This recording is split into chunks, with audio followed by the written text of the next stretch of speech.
cartoon crushes. My name is Ashley Hood and I'm so excited to be presenting to you today. First of all, I'd like to start off with a disclaimer for this presentation. What is shared on these slides will remain confidential. This is a safe space for me. So first of all, we're just going to get started with the basic hotties. This is the one that everyone talks about. And while they did what they needed to do in our childhoods, sparking that little connection in our minds, introducing us to what love is, I think that they've been spoken about enough, but still wanted to give them a little homage. So here we have basic hotties, Chico, Danny Phantom, Vanessa, and of course, my baby daddy. And I love all these people except for Nick Wilde. I'm never gonna hide for Nick Wilde. He is a 5'2" man wearing khakis and he's not even cute. Good.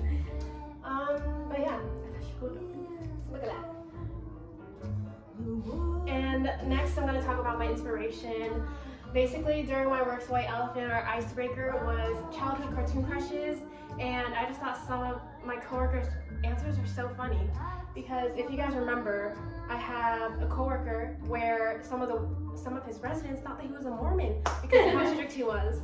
And he said, the mom from Phineas and Ferb. And we were in shock, let me tell you, because when he was gonna answer, he was like, do you guys know Phineas and Ferb? And we thought he was gonna say Isabel. He was like, I love the mom. I'm gonna say biology. Like, we see who you are. We see the type of man you are. He's in the Cougars.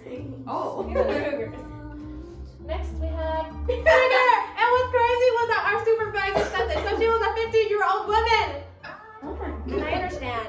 Like, back in her age, she must have not had Flynn Riders. So there's only Tigger to go off of. And she was telling us a story. She was like, yeah, I had the Winnie the Pooh album and Tigger, and I listened to every single song on it. She was a Tigger fan. Oh. Next we have Stupid Birds. I don't know what Phineas and Ferb had on these people, but they were in love with the characters. And lastly, Great daddy. we have Stallions. So. I don't know. I don't see it. But it was there. And next we have socially acceptable crushes. Now these girls, most of them girls, changed my life. First of all, obviously Ty Lee from Avatar. She was my Asian baddie thing. I wanted to be her. I wanted her. She was everything. I could have been everything to her. Next we have, oh my god, Sailor Mars. Sailor Mars. Like her long hair and her costume and outfit. It's just everything, and you can see I kind of have a type. Asian girls, they were my Asian girls growing up. Like, I don't know, they changed my life. Next we have Miss Jessica Rabbit. She's just everything, like her boobs. And honestly, people hate on Roger Rabbit, but I think they're such a cute couple. Like, he makes her laugh. And she's in love with him, and you can't hate a couple in love. And it just shows that behind those big boobs, she has a big heart. Oh, and lastly, you guys don't know this, but this is like the very first anime I watched. And these are actually siblings, Ikuto and I don't even know her name. But she's like she's like an idol star and she sings a lot. And he's like an emo goth boy. And you know, everyone falls in love with one of them. But yeah, they're actually siblings, and there's actually like an incest. There's like an incest arc where she's in love with him, but he's like, "You're my sister." And you're in 5th grade. Cause she was 17. Oh my God. But Are you watching? This is anime. It happens in anime. You're in 5th grade. This happens in anime, okay? But just look at the aesthetic. I wish. It's giving moral instruments, City of Bones. Next, Harleen time! And you may be wondering, what is Harleen time? Time for the animal! We all knew it was coming, so don't even try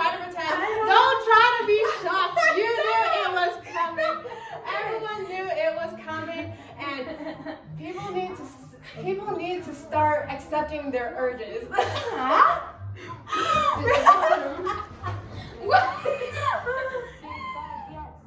First of all, this is the most tame one. Like people say this when they try to be spicy, but it's not spicy. It's Simba and Nala. Right, alright.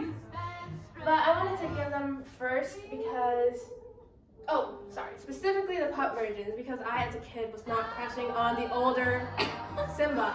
I don't like men with beards, so Simba with the mane, I was like, But adult Nala, she's fine. So look at that adorable picture. And this was actually my introduction to love, because I remember, during my work meeting, I was like, they were my introduction to love. Like when the lions like hugged and stuff, like they did that, that thing. I was like, oh my god, it made me feel things as a kid. And then my coworker was like, your introduction to love, did your parents never like know each other? And I was like, why would you ask that in public? And I was just like, and he kept on asking it, and I was like,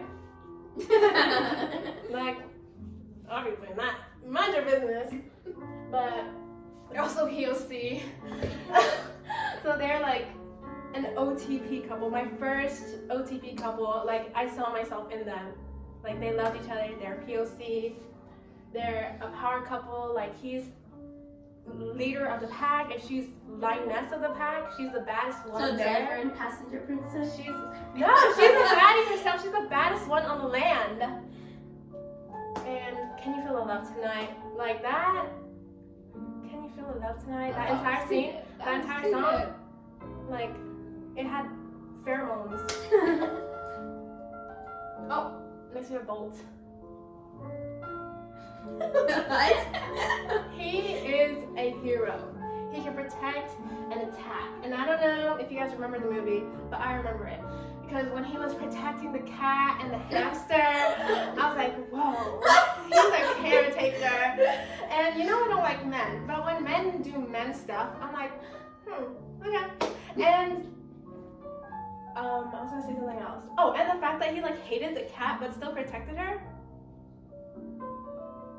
Enemies to lovers. Enemies to lovers. Oh. He is also a humble king. He learned that he was a fraud. His life was in shambles. They took him away from his set. He's been lied to his entire life, but he was still able to pull his shit together and find himself and realize that he's not defined by what other people think of him. And at the end, he was still able to save his owner from the fire.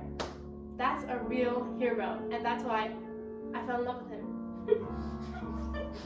And last but not least, you already know. What the hell? No, he's different, you know? He's different. And I made a chart, too. I made a chart. He has all the characteristics I want in a man. Take care from Harley, the 3 6s. He's definitely over 6 feet tall, and he's worth more than 6 figures. And 6 inches? Well, we can custom design him for me.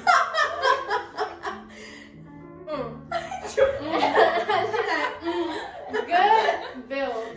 Now, I have a lot to say about his build. Like, look at the pectorals. Look at the colors. Like, I love that it's mostly blue, but a little pop of red. I think it's very classy and not too American. Like, you can confuse that for patriotism, but it's classy. And my brother, when he was younger, he had a toy of Optimus Prime. And I just thought it was so cool. The fact that you could turn him into a truck to a person. Like, it folded perfectly. And I remember as a kid, I'd be like, whoa. And you guys know I love Minecraft, so I love squares, and I love the fact that he can fit like that. I think it's very efficient, and it like shows duality. What do I want in a man? I want a hot hunk of a man, but I also want him to be a truck I can drive around. So, good build. And lastly, I already went into everything about Bolt, why he's a humble king, he's a hero. Optimus Prime is a handsome hero. And I don't remember anything about Transformers, but I remember Optimus Prime. I remember his deep, sexy voice. And I just remember he saved the world. And for that, it's 10 out of 10.